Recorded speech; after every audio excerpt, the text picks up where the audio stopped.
What's up and welcome. This is me, you, and Switch 2. I am me, Tom Tate, and you are you, so let's talk about Switch 2.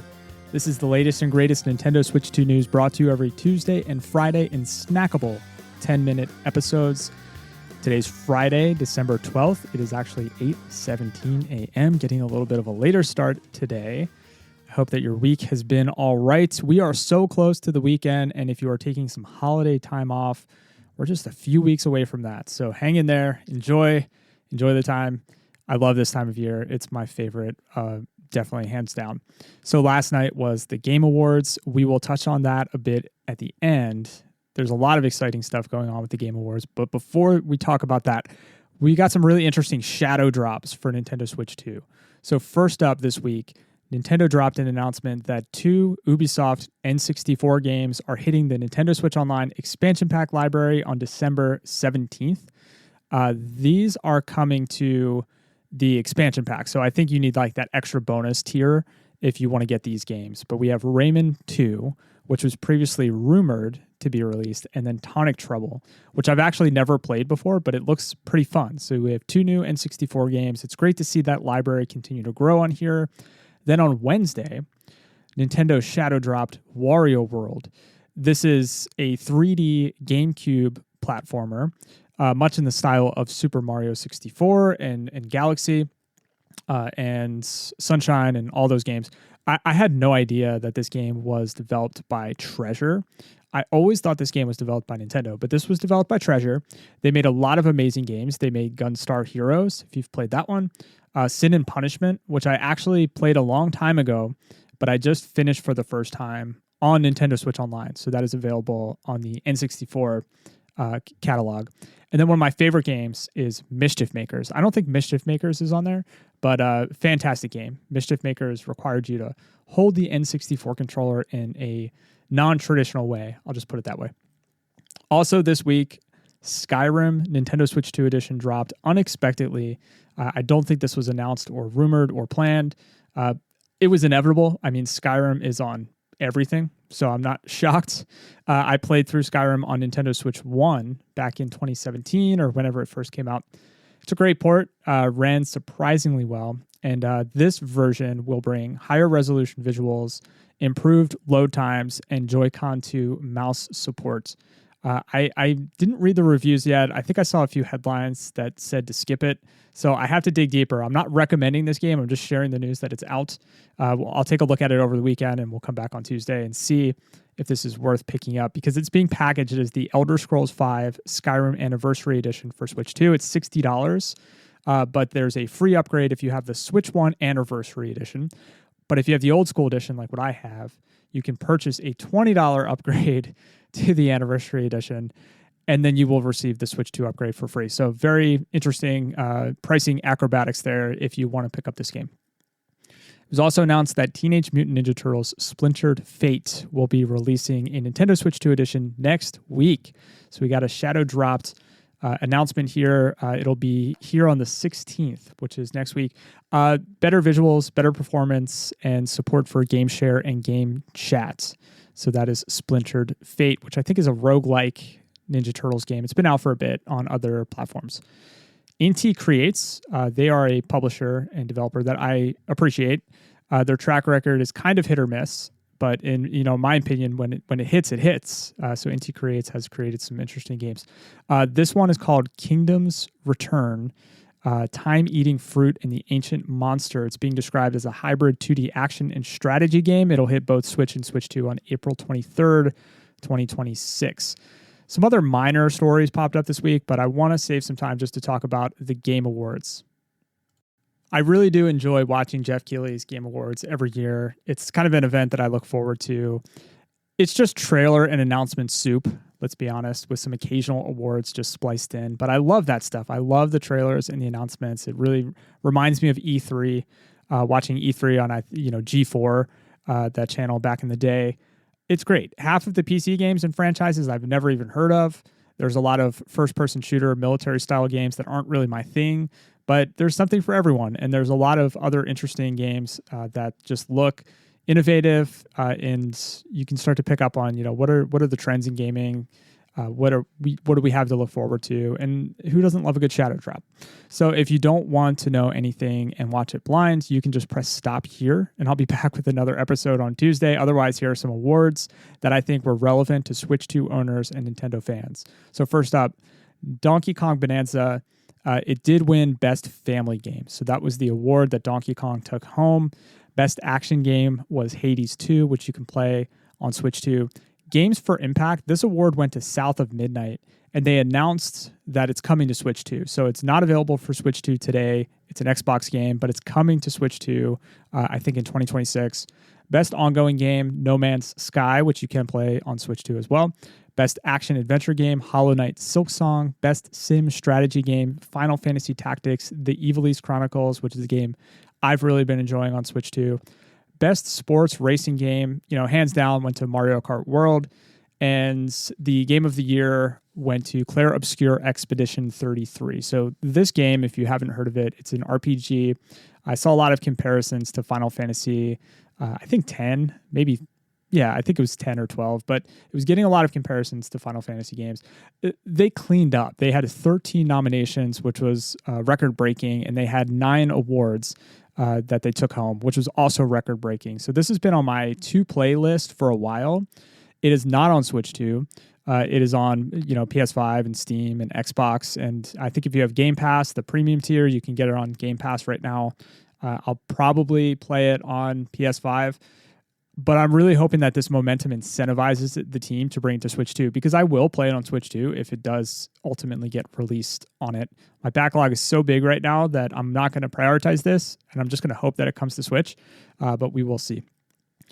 There are so many trailers and bits of news from the awards. I cannot cover all of it, but here are just my personal highlights, the things that stuck out to me. This is all spoiler territory, so if you wanted to watch the events for yourself and see them revealed live, don't listen to any of this. But first up, Mega Man is back. I am so excited for this. Mega Man is back in Mega Man Dual Override by Capcom. They showed a 1.5-minute trailer for this. They didn't show a lot of gameplay. They didn't show a lot of story. It was just a kind of build up, long corridor, and then all of a sudden, here's Mega Man. But it looks like it's running the Mega Man 11 engine, which was released in 2018. And then they shared at the end of the trailer that the release date for this game will be 2027. So, I'm not great at math, but that's 9 years. 9 years between Mega Man games. And if it's using the same engine, that is crazy to me. So I loved my time with Mega Man 11, even though it wasn't, critically applauded across the board. It wasn't the best Mega Man game I've ever played. It wasn't the best Mega Man game anyone ever played. But I want Mega Man to be my Madden. I want Mega Man to be my Call of Duty. I want a new Mega Man game every holiday season. I will pay full price for it. I don't care if it's using the same engine. Just a 9-year gap is just wild to me. I'm very excited, though. Bring it on. More Mega Man is great. It's one of the franchises that I can't believe just gets neglected in the way that it does from Capcom.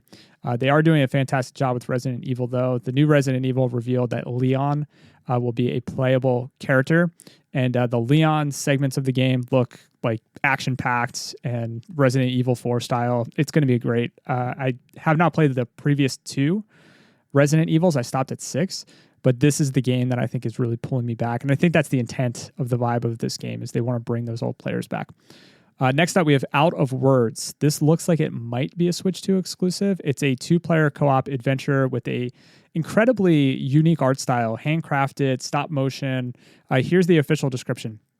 Find your lost voices in a co-op platformer adventure together with a friend via online, cross-platform, or couch co-op. Explore the wild, colorful realm of Vocabulantis as Kurt and Carla in a story about the first time they held hands, where everything you see is crafted by hand. So this will hit in 2026. I recommend seeking out this trailer and just checking it out because it's really hard for words to do justice. I'm out of words for trying to describe what Out of Words looks like and seems to play like. So I'm going to look forward to this game in 2026. Another game I'll look forward to is Orbitals. This is also a Nintendo Switch 2 exclusive coming in 2026. This one looks so much fun. It's like plucking an old 80s anime sci-fi cartoon and just popping it onto Switch 2 and allowing you to control it. rarely do I see a game that looks so much like watching a straight up cartoon. It's also a co-op game, but this one is split screen. It's asymmetrical. So here's the full description. Orbitals captures the warmth and style of classic Japanese anime, brought to life with authentic detail and clear reverence by the Tokyo-based development team at Shape Farm. Developed in Unreal Engine 5, Orbitals takes full advantage of the Nintendo Switch 2 hardware to deliver an unforgettable cooperative experience, regardless of your preferred way of connecting together.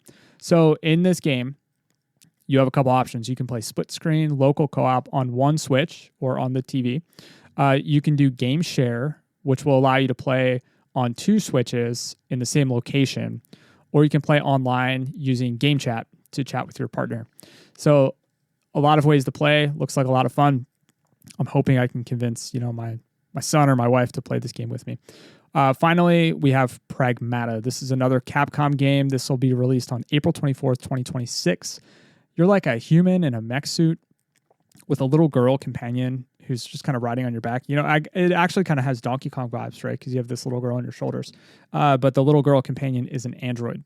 So here's the official description on this one. An all-new science fiction action adventure with its own unique hacking twist. Pragmata, an original IP from Capcom, it is the near future, and protagonists Hugh and his android companion Diana must work together as they make their way through the cold lunar research station. So this was originally announced for PS5, Xbox, and Steam, and then it was revealed last night that it'll hit Switch 2. So that was the big reveal. So I'm excited to keep an eye on this game. This could be a lot of fun. Related to movies, because they always have some movie information and trailers at the Game Awards, we got a new 30-second clip of the Super Mario Galaxy movie. Just a quick look at Mario, Luigi, and Bowser Jr. and an expanded kind of clip from the first trailer. We already saw that they have an encounter, and we just saw a little bit more of that. It was fine. But then we got a trailer for the new Street Fighter movie, and this movie looks absolutely bonkers. I cannot wait for the Street Fighter movie. The cast is incredible. It's looking very campy in all the right ways. If you grew up in the 90s and you saw the original Street Fighter movie, you know what this needs to be. There's a lot of WWE superstars that were on stage talking about this movie. Jason Momoa was on stage talking about this movie. I heard 50 Cent is in it. 50 Cent was not at the Game Awards, but I heard he's in the movie. All of this feels so fitting. Can't wait for the Street Fighter movie. Definitely check out that trailer. I'll have some links in the show notes for stuff to check out, or you can head on over to YouTube this weekend. If you want it to stream the full Game Awards, just search for the Game Awards. You'll find it. I also linked up some trailers that are on the official Nintendo channel this week. We have a Wario World trailer. Skate Story got a launch trailer. The Nintendo 64 Ubisoft games have their own trailer, and then the Elder Scrolls V Skyrim Anniversary Edition received a launch trailer. That's it for today. Whew, I know that we're over the 12-minute mark. We're over the 13-minute mark, but I wanted to cover the Game Awards. I was going to do it as a separate episode, but I figured let's just pack it all in today. So I'll do my best to try to keep episodes at 10 minutes or less, but sometimes you just can't contain the news. So as always, thank you so much for your time and your attention. A kind rating or review on your podcast listening app of choice helps me continue to grow the show, sharing with a friend, family member, Discord server, subreddit, or wherever gamers hang out goes even further. A recommendation is really, really helpful. I hope that you have an awesome weekend. Enjoy it. Do something you love to do. Much love. Now go play some games.